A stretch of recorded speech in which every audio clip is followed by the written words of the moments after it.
क्यों नहीं बोलना राम तो पिछड़े लोग भी बोल रहे हैं ना, आप पिछड़े वर्ग से आते हैं, आप कह रहे हैं आरएसएस कर रहा है, आपके लोग भी बोल रहे हैं। आरएसएस का इंटेंशन गलत है।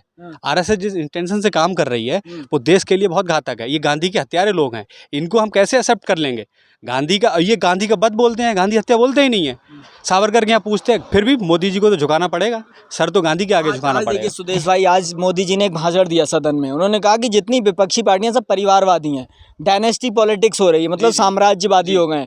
उनका बेटा बनेगा, उनके पिताजी थे, उनका बेटा बनेगा, फिर उनका बेटा बनेगा। अभी आधे घंटे पहले का ही ये भाषण है, तो उसका कोई जवाब नहीं दे पा रहे हैं। देखिए मोदी जी परिवारवाद पे बात कर रहे हैं, तो मुझे बताएं, जो आर्मी में काम कर रहा है, आर्मी में हमारे सैनिक हैं, अगर उसका बेटा आर्मी में जा रहा है तो क्या ये परिवारवाद हो गया? तो मोदी इस पे बात क्यों नहीं करता है कि अडानी का बेटा बिजनेस करेगा, ये परिवारवाद नहीं है। अंबानी का बेटा परिवारवाद करेगा, वो परिवारवाद नहीं है। हम लोग करेंगे, ये परिवारवाद हो गया। राजनाथ का बेटा पॉलिटिक्स में है। दूसरी बात डायनेस्टी भी है, दूसरा शब्द भी था डायनेस्टी, जो है कि नहीं बेटा होगा, फिर जो पार्टी का अध्यक्ष होगा वो उसका बेटा होगा। तो जो डायनेस्टी तो नहीं है ना, राजनाथ सिंह का बेटा राजनीति करे, कैसे दिक्कत हो सकती है? लेकिन यहाँ पर आज उन्होंने कहा कि युवा राजनीति में आए, उन्हें दिक्कत नहीं है। आज बीजेपी का, लेकिन जो पार्टी पर कब्जा जमाकर कुछ लोग डायनेस्टी पॉलिटिक्स कर रहे हैं, तो उस पर कहीं ना कहीं जनता आप नकार रही है, उन्हें जनता ही नकार रही है। सबसे बड़ी चीज़ ये है, आप देखो भाजपा का अभी तक बताए ना, भाजपा अध्यक्ष जो है या आरएसएस चीफ जो है किस कास्ट से आता है बताएं?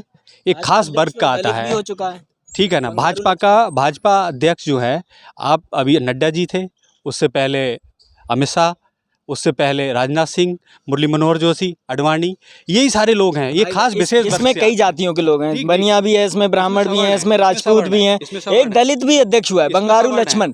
ये भाई इनका एक प्रोपेगेंडा के तहत आप उनको क्यों नहीं दे रहे? आप जनरल सेक्रेटरी क्यों नहीं बनाते? करके ही कर लीजिए ना, आप प्रोपेगेंडा नहीं कर पा रहे। सरकार में सेंट्रल मिनिस्टर कितने हैं, उनका कितना परसेंटेज है? सर डिप्टी सेक्रेटरी कितने हैं? आपकी जो नहीं है ना, नहीं है ना। हम कह रहे हैं कि आप जनगणना भी आएंगे, उस पर भी आएंगे, जनगणना कराओ, आप जातिवार जनगणना कराओ। इसका सबसे सरल आंसर, सबसे सरल उपाय यही है, जाति जनगणना कराओ, और जो जितना जिस परसेंटेज में है उसको उसकी भागीदारी दो। अपने चमचों को बिठा देती, तो आपके पास चमचे भी नहीं है क्या? विपक्षी पार्टियां भी किसी और को बिठा दी, अखिलेश जी भी किसी को मुख्यमंत्री बना दें यूपी का, क्यों नहीं बनाते? किसी को भी बना दे अपने गुलाम को, तो आप नहीं बना पाते। इसका मतलब भारत में देखो, ये आप जो शब्दावली प्रयोग कर रहे हैं, आप कह रहे हैं ना कि भाजपा ये करती है।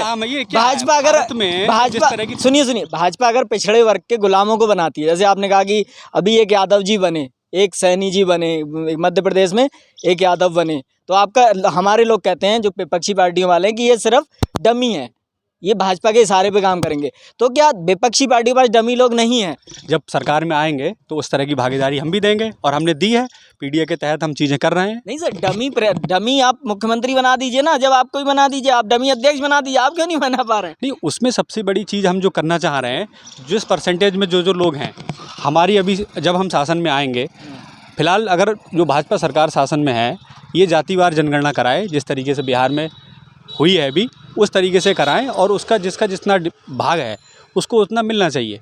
अगर हम लोग कभी शासन में आते हैं तो सबसे पहले जातिवार जनगणना कराई जाएगी, उसके बिहाफ पे हम चीज़ें करेंगे, और यही हमारा मोटिव है।